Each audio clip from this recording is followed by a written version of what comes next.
एक ऐसा इलाका जहाँ पानी की कमी हो और ठंड इतनी तेज हो कि जिंदगी मुश्किल लगने लगे और एजुकेशन भी लोकल रियलिटी से दूर हो।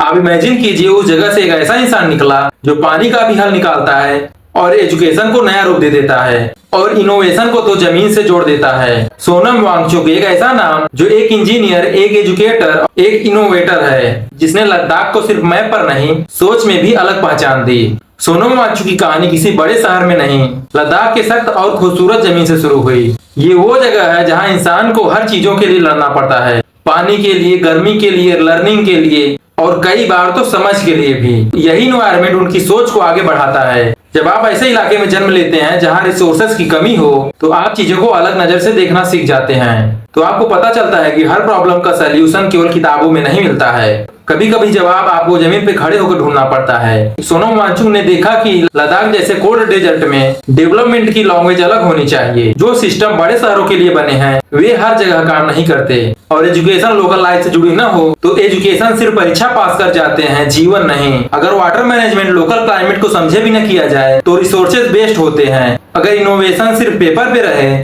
ग्राउंड पर न उतरे तो उसका असर बहुत कम होता है। यही सोनम वांगचुक की सोच बनी, प्रॉब्लम को सिस्टम से नहीं कॉन्टेक्स्ट से समझो। इसी सोच ने उन्हें प्रेरित किया कि एजुकेशन को बदला जाए। उन्होंने सेकमॉल की स्थापना की, student educational cultural movement of India. इसका मकसद था एक एजुकेशन सिस्टम बनाना जो सिर्फ बच्चों को मार्क्स न दे बल्कि उनके जीवन के लिए तैयार करे। यहाँ सीखने का मतलब केवल रटना नहीं था, सीखने का मतलब है कि अपने समाज के लिए कुछ करना, समझना और अपने समाज से जुड़ना, यानी क्लासरूम और रियल लाइफ के बीच की दीवार तोड़ना। यह आइडिया सुनने में बहुत सिंपल लगता है लेकिन इसका इम्पैक्ट बहुत बड़ा है, क्योंकि जब एजुकेशन लोकल नीड से जुड़ती हैं तो स्टूडेंट केवल एजुकेट नहीं होता, यूजफुल बन जाता है। इसी प्रकार इनकी फेमस इनोवेशन है आइस स्तूपा। लद्दाख जैसे इलाके में पानी का हमेशा चैलेंज रहता है, सर्दियों में पानी जमा हो जाता है और गर्मियों में उसकी जरूरत बढ़ जाती है। यह एक नेचुरल इम्बैलेंस था जो लोग सालों से झेलते आ रहे थे। सोनम वांगचुक ने इसी प्रॉब्लम को एक नए एंगल से देखा। उन्होंने सोचा कि क्या सर्दियों के पानी को इकट्ठा किया जा सकता है ताकि गर्मियों में काम आए, क्या पानी को नेचर के साथ कोलैबोरेट करके बचाया जा सकता है। इसी सोच से आइस स्तूपा का कॉन्सेप्ट सामने आया। यह एक प्रकार का आर्टिफिशियल ग्लेशियर है जो सर्दियों में पानी को आइस के रूप में जमा करता है ताकि बाद में उसको यूज किया जा सके। सिंपल शब्दों में कहें कि ये डेजर्ट में पानी बचाने की सबसे ब्रिलियंट टेक्निक है,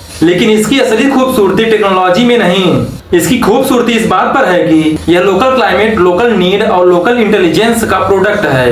यानी सोल्यूशन कहीं दूसरे दूर जगह से इंपोर्ट नहीं किया गया है, जमीन से निकाला गया है। सोनम वांगचुक की सोच हमेशा ये रही है, प्रॉब्लम के आसपास का पूरा इकोसिस्टम समझो, क्योंकि सोल्यूशन तुम्हारे कम्युनिटी को लोगों से नहीं जुड़ा तो वह टिक भी नहीं पाएगा। सोनम वांगचुक के पिता यानी सोनम वांग्याल लद्दाख के एक बड़े राजनीतिक नेता थे। उन्होंने अपनी राजनीति की शुरुआत नेशनल कांग्रेस से की, बाद में कांग्रेस में शामिल हुए और 1975 में जम्मू कश्मीर के कैबिनेट मंत्री बने।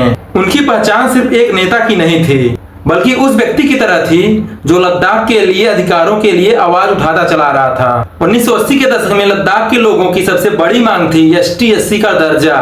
लोगों को डर था अगर संवैधानिक सुरक्षा नहीं मिली तो उनकी पहचान, संस्कृति और अधिकार कमजोर पड़ जाएंगे। इसी मांग को लेकर सोनम वांग्याल ने भूख हड़ताल शुरू की।